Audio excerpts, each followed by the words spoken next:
তো আমরা উপর থেকে তোমাদেরকে দেখিয়ে দিচ্ছি, দেখো চায়ের বাগানগুলো কতটা সুন্দর লাগছে, ধাপ ধাপ করা আছে আর গোল গোল করে চায়ের বাগান, নিচে পুরো জলটা বয়ে যাচ্ছে, কি সুন্দর লাগছে। যারা শিলিগুড়ির থেকে দার্জিলিং ভায়া মিরিক হয়ে যেতে চাইছো কিংবা দার্জিলিং থেকে শিলিগুড়ি আসতে চাইছো ভায়া মিরিক হয়ে, তাদের জন্য খুবই একটা ইম্পর্টেন্ট ইনফরমেশন থাকছে এটাই।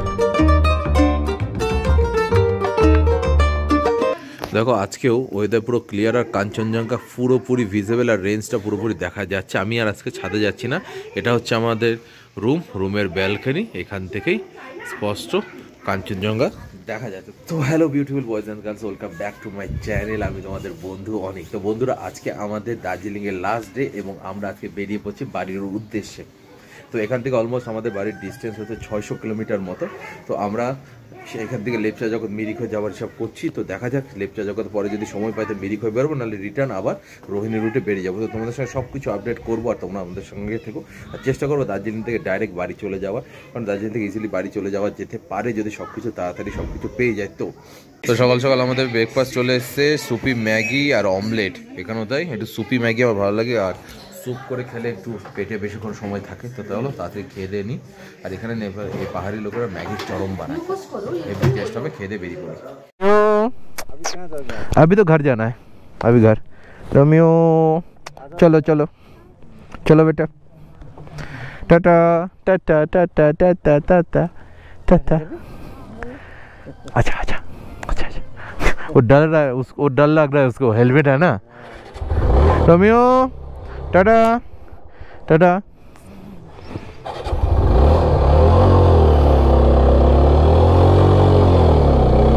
তো এই হোমস্টে থেকে বেরোচ্ছি। এই হোমস্টেতে আমাদের চেনা পরিচিতি হয়ে গেছে, এই নিয়ে আমার সেকেন্ড টাইম, বাট এরা খুবই ফ্রেন্ডলি। পুতুল আসছে এখন হেঁটে হেঁটে। তো এখানে যে কুকুরটা রয়েছে, কি বলে এটাকে, জার্মান শেপার্ড। হ্যাঁ, ব্রিডটা হচ্ছে জার্মান শেপার্ড। খুবই ফ্রেন্ডলি, মানে এত ফ্রেন্ডলি জার্মান শেপার্ড আমি এর আগে দেখিনি। এতটাই ফ্রেন্ডলি, মানে কিচ্ছু বলে না, এত বড় সাইজ কিচ্ছু বলে না, খুব ভালো, খুব ফ্রেন্ডলি জার্মান শেপার্ড। তো যাই হোক, আমরা বেরিয়ে পড়েছি। এখন ওয়েদার কালকে একটু ঠান্ডা কম লাগছিল, একটু গরমই লাগছিল, আজকে সেই হিসাবেই আছে। জোরবাংলো হয়ে তারপরে যাব ঘুমের দিকে, তারপরে যাব লেপচা জগৎ। আমরা এখন ঘুম স্টেশনে চলে এসেছি। এই দেখো ডান দিকে রাস্তাটা চলে যাচ্ছে, সেটা হচ্ছে দার্জিলিং যাচ্ছে, আর আমরা বাঁ দিকে বেরিয়ে যাব লেপচা জগতের দিকে।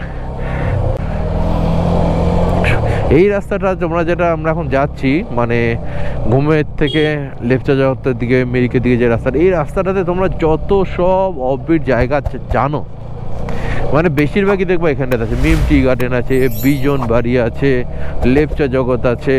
এখান দিয়ে তোমার সুকিয়া পকরি হয়ে মানেভঞ্জন হয়ে তোমাদের সান্দাকপুর যেতে হয়। তারপরে হচ্ছে সীমানা ভিউ পয়েন্ট, পশুপতিনগর, সব এই রাস্তা দিয়ে তোমরা পেয়ে যাবে।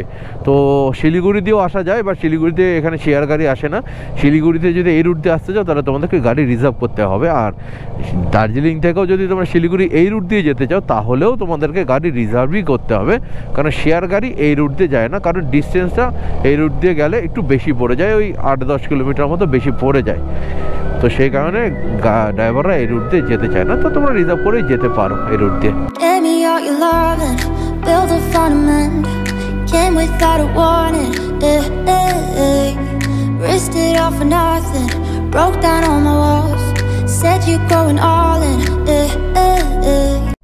তো দেখো আমরা চলে এসেছি লেপচা জগৎ। আর এই যে এলাকাটা দেখতে পাচ্ছ, এই যে কটা বাড়ি, এই যে হোমস্টে, এগুলো বাড়ি তো না, এগুলো হোমস্টে বলবো। এই সব এইটুখানি এলাকায় হচ্ছে লেপচা জগৎ। এই হচ্ছে মেন অ্যাট্রাকশন। দেখি সবাই লোকে লেপচা জগৎ আসে কেন, পাইন ফরেস্টের ভেতর দিয়ে ওইখানে উঠে ভিউ দেখার জন্য। দেখি কেমন ভিউ পাওয়া যায়। তো এখন আমরা লেপচা জগতের যেখানটাতে ভিউ পয়েন্ট সেখানে দাঁড়িয়ে আছি। পেছন থেকে কাঞ্চনজঙ্ঘাটা দেখতে পাচ্ছ। আমি তো বলবো এটা একদম কনফার্ম আমরা আজকে দেখেছি, যে দার্জিলিংয়েও ছিলাম, এখন ওখান থেকে আসাবাদে দেখলাম। দার্জিলিং থেকে যেরকম ভিউ পাওয়া যায় লেপচা জগতের এখান থেকে সেরকম ভিউ পাওয়া যায় না। লেপচা জগতে হাতে গোনা 10-15টা বাড়ি মিলে একটা লেপচা জগৎ এলাকার হোমস্টে বানানো হয়েছে। তোমরা যদি এখানে এসে থাকো তো তোমাদের করার মতো কিছু দেখবেন, এই পাইন ফরেস্টের ভেতর দিয়ে আসলাম, এই তারপরে এই ভিউ দেবো, সারাদিন এই দিকে কাটাতে হবে। আর হ্যাঁ, একটা জিনিস করতে হবে, তোমরা আশেপাশে সার্চিং, মিরিক টিরিক, সীমানা ভিউ পয়েন্ট এসব করে টোরে এসে থাকার জন্য লেপ্চা জগতে থাকতে হবে। আর লেপ্চা জগতে একটা পুরো দিন কাটাবে শুধু লেপ্চা জগতে, সেটা একদমই করো না, বোর হয়ে যাওয়া টোটালি।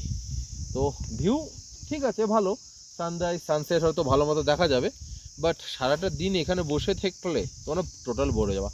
আধ ঘন্টা থেকে 40 মিনিট লাগবে দার্জিলিং থেকে আসতে এখানে। তো একটা সাইট সিন হিসাব করে করতে পারো, তাও আমি বলবো রেকমেন্ডেড না।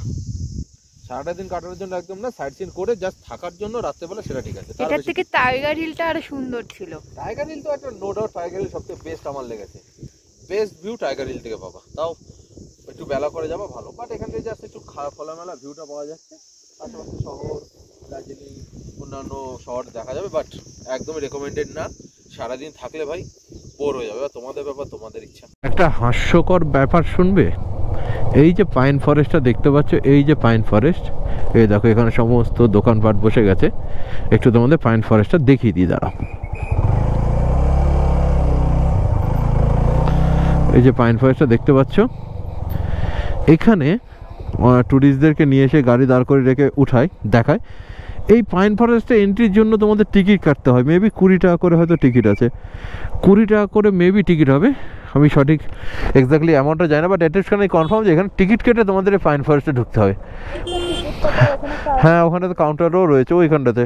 মানে এর থেকে বড় হাস্যকর ব্যাপার আর কিছু হতে পারে? তুমি আমরা জ্যাম লেগে গেছে তো দাঁড়িয়েছি, দেখাচ্ছি তোমাদের পাইন ফরেস্ট। দেখো এই পাইন ফরেস্টে ঢোকার জন্য তোমাদের টিকিট কাটতে হবে। মানে পাহাড়ে যেখানে পাচ্ছে, যেমন করে পাচ্ছে, আমাদেরকে বোকা বানিয়ে টাকা উসুল করছে। তো এখন আমরা চলে এসেছি সুখিয়া বাজার। তো এই সেই বাজার যেখান থেকে তোমরা চলে যাবে ধোত্রে, মানেভঞ্জন, সান্দাকপুর দিকে।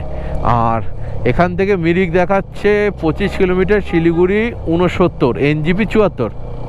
এরকম মানেভঞ্জন, সান্দাকপুর, ফালুট সব হচ্ছে ডান দিকে। এখান থেকে মানেভঞ্জন একদম কাছে, 7 কিলোমিটার। তো এই যে রাস্তাটা ঢুকে যাচ্ছে, এটা হচ্ছে মানেভঞ্জনের দিকে যাচ্ছে। তো তোমরা যারা সান্দাকপুর যেতে চাও, তো তোমাদেরকে এখান দিয়ে যেতে হবে। আর এখানে দেখো একটা মনেস্ট্রি রয়েছে, খুব সুন্দর মনেস্ট্রিটা।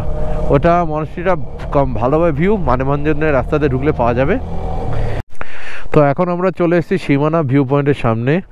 আর এখানে যে ওই যে পাহাড়গুলো দেখতে পাচ্ছ, ওই সবটাই হচ্ছে নেপাল। আমরা আগেরবার যখন এসেছিলাম এখানে পুরো কুয়াশা ছিল, কিছুই দেখতে পাইনি, তো ভেবেছিলাম এবার দেখতে পাবো না। ওই উপর থেকে কাঞ্চনজঙ্ঘাটা দেখা যাচ্ছে, বাট আমরা আর ওই পাশে নামবো না। তো এখান থেকে আমরা চলে যাব বাঁদিকে, মানে মিরিকের উদ্দেশ্যে। মিরিক এখান থেকে দেখাচ্ছে 19.5 কিলোমিটার। তো দেখো এই যে জ্যাম লেগে গেছে, এটা হচ্ছে পশুপতিনগর ফাটক। এখান থেকে তোমাদের ডান দিকে চলে যেতে হবে নেপালের জন্য। ফার্স্টে চেকপোস্টটা ঢুকেই পাবা, সেটা হচ্ছে আমাদের ইন্ডিয়ান চেকপোস্ট। তো তোমরা যারা নিজের গাড়ি নিয়ে নেপালে যেতে চাও, বাইক নিয়ে, 4 হুইলার নিয়ে নিজের হয়তো যাওয়া যেতে পারে, আমি জানি না। হ্যাঁ, 4 হুইলার নিয়েও যাওয়া যায়, ঠিক যাওয়া যায়। আর তোমরা যারা নিজের বাইক নিয়েও যেতে চাও আর 4 হুইলার নিয়েও যেতে চাও, তো এখান থেকে নেপালে ঢুকতে পারো। এখান থেকে তোমাদের ইস্ট নেপাল হবে। আমি এখানে দাঁড়িয়ে কেন বলে দিচ্ছি, কারণ পুরো জাম লেগেছে, ওখানে গিয়ে তো আমি রেকর্ড করতে পারবো না। তো বাইকের জন্য পার ডে 150 টাকা করে লাগে, আর 4 হুইলারের জন্য মনে হয় 200 কি 300 টাকা করে লাগে, আমি এক্স্যাক্টলি জানি না। তো তোমার কাগজপত্র লাগবে। এখানটাতে তুমি ফার্স্টে যাবা, তোমার আরসিটা দেখবে, সেটা তোমার অরিজিনাল হলেও হবে, কপি হলেও হবে। আর লাইসেন্সটা আরসিটা করে দেখবে, আর লাইসেন্সটাকে এন্ট্রি করে নেবে। কিন্তু নেপালের সাইড থেকে তোমরা যদি যাও, ওখানটাতেও তোমাদের তখন ইয়ে বানাতে হবে, ভুনসুর নাকি ভুনটুর এরকম কিছু একটা বলে, ভানসার বলে। তো ভানসার বানাতে গেলে তখন অরিজিনাল আরসি লাগবে। এই দেখো, এই যে ডান দিক দিয়ে যাচ্ছে, এই দেখো চলে যাচ্ছে। তো অরিজিনাল আরসি লাগবে, আর সেটা জেরক্স কিংবা প্রিন্ট আউট লাগবে। তো আমরা এর আগেবার গেছিলাম, তো আমরা ওটা নিতে ভুলে গেছি, মানে অরিজিনালটা ছিল না, আমি ফটো ইয়েতে ছিল, এম পরিবহনে ছিল, নাহলে ডিজি লকারে মনে ছিল। তো ওরা আমাকে অ্যালাউ করছিলই না। তো অনেক কষ্টে, অনেক রিকোয়েস্ট করার পরে অ্যালাউ করেছিল, একদিনের জন্যই দিয়েছিল। তো তোমাদের কাছে যদি অরিজিনালটা থাকে, তখন তোমরা 7 দিন থেকে 10 দিন মতো ম্যাক্সিমাম পারমিশন পেয়ে যাবে।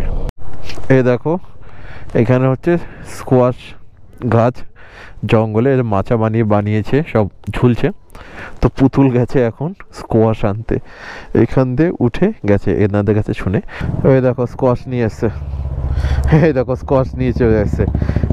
এই দেখো গোপালধারা টি বাগান, আর ও এখানে একটা ভিউ পয়েন্ট মতো আছে। আর ঠিক এক্স্যাক্টলি এরকম টাইপেরই চায়ের বাগান আমি নেপালে দেখেছিলাম, বাট ওখানে পাহাড় বাই পাহাড় অনেকটা এরিয়া জুড়ে ছিল। এখানটা তো আছে বাট ওখানে একটু বেশি ছিল। মানে বাগানগুলো কি সুন্দর লাগছে, তোমাদেরকে দাঁড়াও দেখাচ্ছি সামনের থেকে। এই দেখো আমরা নিচে যাব, নিচে গেলে তো ভিউটা পাবো না, তো আমরা উপর থেকে তোমাদেরকে দেখিয়ে দিচ্ছি। দেখো চায়ের বাগানগুলো কতটা সুন্দর লাগছে, ধাপ ধাপ করা আছে আর গোল গোল করে চায়ের বাগান। পেছনে ছিল মানে ওঠা যেত, এখান থেকে মনে ওঠা যাবে, তাও দেখা যাক, যদি উঠতে পারে উঠে যাবো, নাহলে এখান থেকে তোমরা জাস্ট ভিউটা দেখে নাও। কেমন লাগছে ভিউটা কমেন্টে জানিও, ভালো লাগলে ভিডিওটাকে লাইক করো, চ্যানেলটাকে সাবস্ক্রাইব করে নিও। আমরা আজকে পুরো এরকম ভিউ দেখতে দেখতে যাবো, তোমাদেরকে নিয়ে যাবো এরকম ভিউ দেখাতে দেখাতে।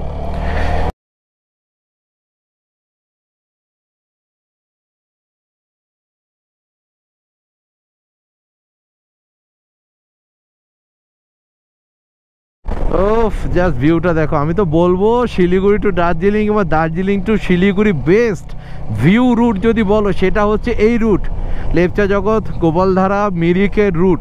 এর থেকে ভালো ভিউ তুমি না রোহিণীতে পাবে না হিলকাট রোডে পাবে, কোনোটাতে পাবে না। অসাধারণ ভিউ রোড, আর কি সুন্দর। আমরা ওই দেখো কত কিছু নিয়ে যাচ্ছে, তো আমরা এরকম করে কর্নারিং করতে করতে বেরোচ্ছিলাম। খুব সুন্দর, খুব সুন্দর জায়গা, আর চা বাগান তো ভর্তি ভর্তি। আমার বেস্ট চা বাগান লাগলো এখানে। আমার রোহিণী রুটও এরকম সুন্দর চা বাগান, জাস্ট দেখো কি সুন্দর চায়ের বাগান।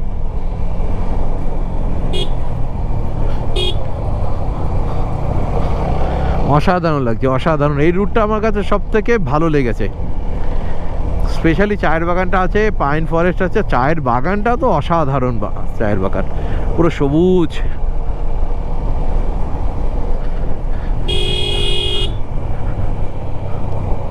দেখো দেখো দেখো দেখো কি সুন্দর লাগছে।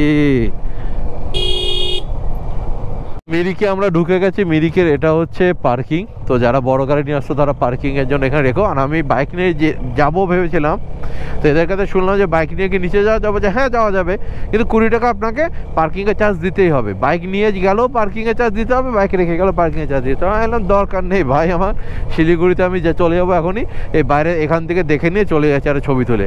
তাহলে একটা ছবি তুলবো, তার জন্য আমাকে আবার 20 টাকা দিতে হবে। যা নয় তাই অবস্থা, মানে খালি টাকা টাকা টাকা, এদের কাছে খালি টাকা আর কিচ্ছু না।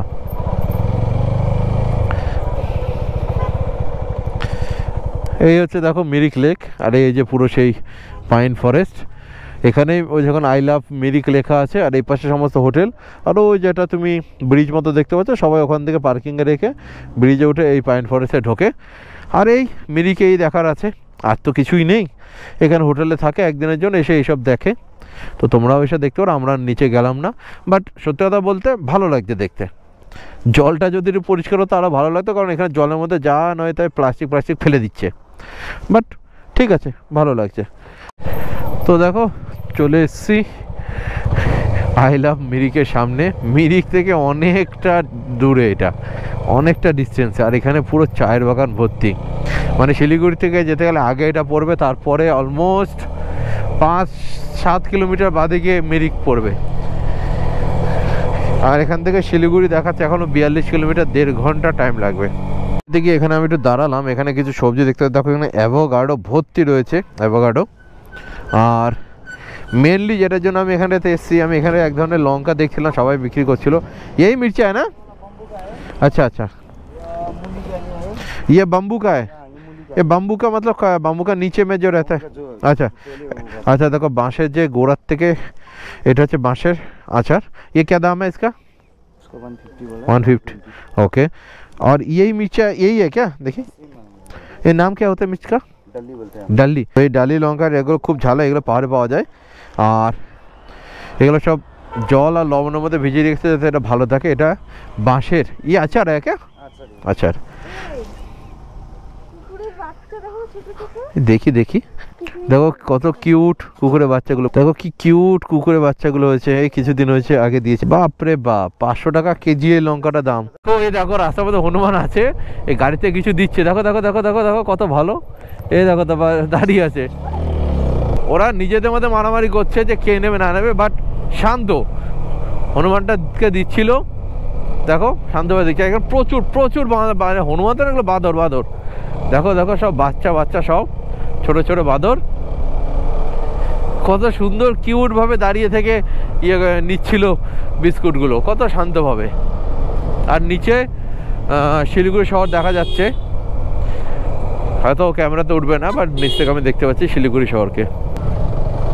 দেখো এখানে একটা ছোট্ট ব্রিজ, আর নিচ দিয়ে পুরো জলটা বয়ে যাচ্ছে, কি সুন্দর লাগছে, অসাধারণ লাগছে জায়গাটা।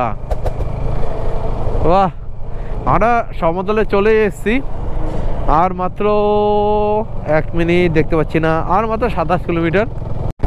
যারা শিলিগুড়ির থেকে দার্জিলিং ভায়া মিরিক হয়ে যেতে চাইছো, কিংবা দার্জিলিং থেকে শিলিগুড়ি আসতে চাইছো ভায়া মিরিক হয়ে, তো তাদের জন্য খুবই একটা ইম্পর্টেন্ট ইনফরমেশান থাকছে এটাই, যে আমি ঘুম থেকে বাঁদিকে ট্রেনে নেমে গেছিলাম, ওখান থেকে আসার পর থেকে এখনও পর্যন্ত আমি মাটিগাড়া রোডে আছি। আমি এখন শুকনা দিয়ে যাচ্ছি না, মাটিগাড়া হয়ে বেরিয়ে যাব, যেহেতু আমি কলকাতা দিয়ে যাব।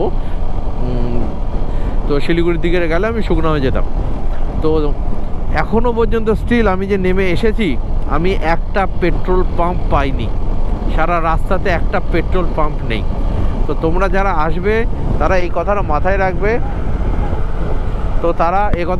রাখবে, যে তেলটা ভরে সেইভাবে সাফিসিয়েন্টলি আসবে, মাঝরাতে কোনো পাবে না। হ্যাঁ, রোহিণী হয়ে রুটে গেলে তুমি অনেক পেট্রোল পাম্প পেয়ে যাবে, বাট এই রুটে আমি কোনো পেট্রোল পাম্প স্টিল এখনও পাইনি, এটা একটু মাথায় রেখে এসো। দেখো ভাই ভাই হোটেল, এটা ঠিক এপাশে হচ্ছে অশোক লেল্যান্ডের সার্ভিস সেন্টার আছে।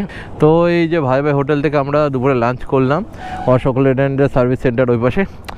তো মটন ভাত 160 টাকা, এখানে চিকেন ভাতও 180। রান্নাবান্না ভালো ছিল, হ্যাঁ ভালো ছিল, হ্যাঁ। তো এই জেঠিমা রান্না করেছেন, ওনারই হোটেল। তো মাছ ভাত 80 টাকা, আর মুরগি মাংস ভাত 140 টাকা, আর খাসি মাংস ভাত 160 টাকা ছিল। 3 পিস করে খাসি মাংস ছিল, সত্যি খুব ভালো রান্নাবান্না হয়েছিল।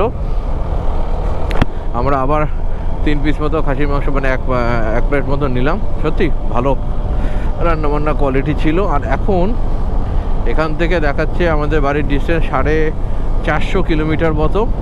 ইসলামপুর তো সামনেই আছে, 46-44 কিলোমিটারের মধ্যে আছে। আর রায়গঞ্জ দেখলাম 220 কি 30 কিলোমিটার, না রায়গঞ্জ 220 না, একটু কম আছে। আর মালদা ওরকম 230-40 কিলোমিটার। দেখা যায় কতদূরকে যেতে পারে। আর এখনকার রোদটা না এমন একটা বাজে একটা রোদ, মানে ঘড়িতে বাজে 2:30, মানে রোদের তেজ নেই, হালকা হয়ে গেছে, বাট রোদটা সূর্যটা উঠে আছে।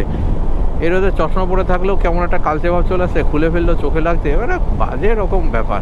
আর একটা কথা হচ্ছে, শিলিগুড়িতে নামার পর থেকে শরীরটা কেমন ম্যাচ করছিল। খেতে এসে এখানে জাস্ট বসলাম, খাইও নি তখনই শরীরটা এমন হলো, পুরো ছেড়ে দিল, যেন মনে হচ্ছে এই রেস্ট নিয়ে নিলে ভালো হয়, আর ভালো লাগছে না, শরীরটা যেতে হবে, এরকম একটা শরীরটা পুরো ছেড়ে দিল। যাই হোক, খাওয়া দাওয়া করেছি, এনার্জি তো এখনও মন হচ্ছে না, মনে হচ্ছে রেস্ট নিতে পারলে ভালো হয়। দেখা যাক কত দূর এরকম শরীর নিয়ে টানতে পারে। ধরো এটা ধরো, আনারস দেখবার রাস্তার পাশে থাকে, এখান থেকে টেস্ট করছি। আগেবারও নিয়েছিলাম, ভালোই ছিল। এই যেমন কেটে দিয়েছে, খুব সুন্দর, খুব মিষ্টি, অসাধারণ মিষ্টি। তো এখানকার আনারস সত্যি খুব মিষ্টি হয়। যাওয়ার সময় তোমরা চাইলে নিতে পারো, আমরা কয়েকটা নিয়ে বেরোবো। এই দেখো স্কুটিতে স্যাডেলিং চলছে, দেখো এনএচের উপরে স্কুটিতে স্যাডেলিং করা হচ্ছে, কি মজার বিষয়, তাই না? সূর্যটা দেখো, প্রায় সানসেট হওয়ার টাইম হয়ে এসছে, 4:50 বাজে। আর ম্যাক্স টু ম্যাক্স আধ ঘন্টা 40 মিনিট কি 50 মিনিট ম্যাক্সিমাম, তার মধ্যে সানসেট হয়ে যাবে। বাট কি সুন্দর লাগে, পুরো সানরাইজের থেকে আমার সানসেটটা বেশি ভালো লাগে। তখন সূর্যটা না তেজটা কম থাকে, আর সুন্দরভাবে সূর্যটাকে দেখা যায়, একদম বড় সাইজের হয়ে থাকে। তো মালদার এই রায়গঞ্জে গ্রামের ভেতর দিয়ে ঢুকেছিলাম, ন্যাশনাল হাইওয়েটা জাস্ট একটুখানি স্কিপ করার জন্য, মাঝখানে যেটুখানি রাস্তা তৈরি হয়নি রেল লাইনে সেটুখানি। আর ওইখান থেকে আমি দেখতে পাচ্ছি ন্যাশনাল হাইওয়ে, আর সামনে দেখো সূর্যটা অস্ত গেছে, কি সুন্দর লাগছে। অ্যাকচুয়ালি আমরা এর আগে রায়গঞ্জে একদম শিলিগুড়ি মোড় হয়ে বাস স্ট্যান্ডের যে রাস্তা, যে শিলিগুড়ি মোড়, সেই রাস্তা ধরে যেতাম শহরে ভেতর দিকে, বাট খুব জ্যাম লাগতো, খুব জ্যামে আটকাতাম। বাট এখানে আমি দেখলাম একদম অল্প কিছুটা স্কিপ করলাম, 5-10 মিনিটের মধ্যে আমি চলে আসছি ন্যাশনাল হাইওয়ের কাছে। এই রুটটা একটু ঘুরপ্যাচালা রুট, বাট যদি চেনা যায়, মানে চেনা থাকে, তাহলে অনেক ইজিলি রায়গঞ্জটাকে, শহরটাকে ক্রস করে চলে যাওয়া যেতে পারে। ভালো রাস্তা, একদম পুরো সামনে ন্যাশনাল হাইওয়েটা দেখা যাচ্ছে। এই যে এই পোর্শনটা এখনো পর্যন্ত তৈরি হয়নি, সেই কারণে অসুবিধা। আমরা বাঁ দিকে যাবো, ডান দিকে রায়গঞ্জের ইসলামপুরের দিকে গেলে হবে। এই দেখো আমরা ন্যাশনাল হাইওয়েতে উঠে গেছি। Good morning from Malda. তো দেখো এখানে হোটেল গাইকোয়াড না কি আছে, গঙ্গা ইয়ার্ড। তো একদম ঠিক ওই সামনে হচ্ছে ইংলিশ বাজার পুলিশ স্টেশন, আর এটা হচ্ছে হোটেল। তো আমরা কালকে মালদাতে এসে থেকে গেছিলাম, তো ঠিক হোটেলের বাইরে এখানটাতে পার্কিংয়ের জায়গা ছিল, তো এখানে পার্কিং করেছিলাম সারা রাত। আর এখন এখানটাতে লাগেজ লোড করে ফেলেছি, তো বেরিয়ে পড়বো। কারণ কালকে ঢুকতে এখানে 7টা বেজে গেছিলো মালদাতে, তার জন্য আর বেরোয়নি। তো আজকে আবার বেরোচ্ছি। এখন সকাল মালদা শহরটা পুরোপুরি ফাঁকাই আছে, ফাঁকায় বেরিয়ে এনেছে উঠে যেতে হবে। এটা হচ্ছে গৌড়বঙ্গ ইউনিভার্সিটি, মালদার খুবই বিখ্যাত একটা ইউনিভার্সিটি। আগে যখন বাইপাস তৈরি হয়নি তখন শিলিগুড়ি এখান দিয়ে যেতে হতো, এদিক দিয়ে গেলে সামনেই পেয়ে যাবে তোমরা মালদা হসপিটাল আর রথবাড়ি, খুবই ফেমাস মোড় রথবাড়ি, তোমরা তো সবাই জানো। তো পাশেই মালদা টাউন স্টেশনও আছে, তো পুরনো রোড এটা। আর বাইপাসটা করে দেওয়ার কারণটা বুঝতে পারছো কতটা জ্যাম এখানে লাগে। আর এটা হচ্ছে গৌরকন্যা বাস স্ট্যান্ড, এখান থেকেও তোমরা বাস পেয়ে যাবে, লোকাল বাসগুলো এখান থেকে ছাড়ে। এই দেখো বালুরঘাটের সব মানে সরকারি বাসগুলো ভেতর দিয়ে যায়, বাইপাসটা হয়ে যায় না, কারণ ভেতর দিয়ে গেলে প্যাসেঞ্জার পায়। তো পুরনো জায়গাতে ফিরে এসে প্রায় 6 বছর বাদে আমি আসলাম মালদাতে, তো ভালো লাগছে পুরোনো জায়গাতে। তাই কিছু চেনা জায়গাও আছে, কিছু অচেনা জায়গা চিনতে পারে। চেনা জায়গাকে এখন অচেনা হয়ে গেছে, তাই শুনে একটু যেতে হচ্ছে। তো ঘড়িতে বাজে এখন 9টা মতো, আর আমরা চলে এসেছি ফারাক্কা ব্যারেজের উপরে। ফারাক্কা ব্যারেজটা আমাদের মনে হয়, আমি যদি ভুল নয়, সবথেকে বড় ব্যারেজ পশ্চিমবঙ্গে। তাও তোমরা যদি এটা আমার ভুল হয় ইনফরমেশনটা, তাহলে তোমরা একটু কমেন্টে জানিয়ে দিও সঠিকটা কি। আমার মনে হয় এটা সবথেকে বড়, বাট আমি ভুল হতেই পারি। আমরা এখন বহরমপুর বাইপাসে চলে এসেছি, আর ওই দিক দিয়ে বহরমপুর টাউনের জন্য রাস্তাটা বেরিয়ে গেল। আমরা যখন গেছিলাম শিলিগুড়ি থেকে তখন বলছিল সামনে কয়েকটা দিনের জন্য খোলা আছে, বাট রিটার্নের টাইমও আমরা বহরমপুর বাইপাসটা পেয়ে গেছি। এখন দেখা যাক, এরা হয়তো এখন টেস্টিংয়ে রেখেছে, চালুটাই রাখবে কন্টিনিউ, হয়তো ওয়ান ওয়েতে। কারণ মাঝখানে একটা জায়গাতে কাজ হচ্ছিলো, আমরা দেখেছিলাম আসার পথে, তো ওই সাইডটা কাজ হয়ে গেলে তো কমপ্লিট হয়ে যাবে, বাট অলমোস্ট 60-70% হয়ে গেছে। তো সেই কারণে তো খোলা রেখেছে, ভালো হয়েছে। বহরমপুর টাউনের ভেতর দিয়ে আমাদের ঢুকতে হচ্ছে না, বহরমপুর টাউনের ভেতর দিয়ে ঢুকলে প্রচণ্ড জ্যাম হয়ে যেত। এখন অলমোস্ট 10টা 10-20 বেজে গেছে, খুব জ্যাম হতো। ভালো হয়েছে আমরা বাইপাসটা পেয়ে গেছি। আর আমরা ঢুকে গেছি কৃষ্ণনগর। আর ওই দেখো ব্রিজটা আছে, ওটা ট্রেনের ব্রিজ। যতদিন না এই ব্রিজটা ডবল হয়েছিল, মানে আপডাউনের জন্য ওই ব্রিজটা তৈরি হয়েছিল, তখন এই রাস্তা দিয়ে যেতে গেলে যা জ্যাম হতো না, প্রচণ্ড সমস্যা হতো। এখনও এটা আন্ডার কনস্ট্রাকশন আছে, কমপ্লিট হয়নি। ওখান দিয়ে ফ্লাইওভার হবে, ফ্লাইওভার হয়ে পুরো ব্রিজটা পার হয়ে যাবে। যখন এটা হয়ে যাবে তখন তো কোনো টেনশনই নেই, রিল্যাক্সে এটা পার করে নিতে পারবো। বাট এখনও অনেকটা রিল্যাক্সেশন আছে। বাট যখন এটা হচ্ছিল প্রচণ্ড চাপে ছিলাম, কারণ রাস্তা পারই করা যেত না, এত জ্যাম থাকতো। তো কৃষ্ণনগরের যে ফ্লাইওভারটার উপর দিয়ে আমি যাচ্ছি, এখান থেকে ডান দিকে একটা রাস্তা বেরিয়ে গেল, এই দিকে ডান দিকে। তো এখান দিয়ে রাস্তা সোজা চলে গেলে যারা নবদ্বীপ মায়াপুর যেতে চাও তারা এখান দিয়ে চলে যেতে পারো। আর তা নাহলে অনেকে ওই কালনা হয়ে আসো, যারা কলকাতাতে কালনা হয়ে যে রুটটা ধরে আসো, নবদ্বীপের ব্রিজটা পার করে আসো, তারা ওই দিক থেকে আসবে। তো আমরা ওই দিক দিয়ে যাবো না, আমরা সোজা বেরোবো এখান দিয়ে, কারণ এখন এই রাস্তাটা ভালো করে দিয়েছে।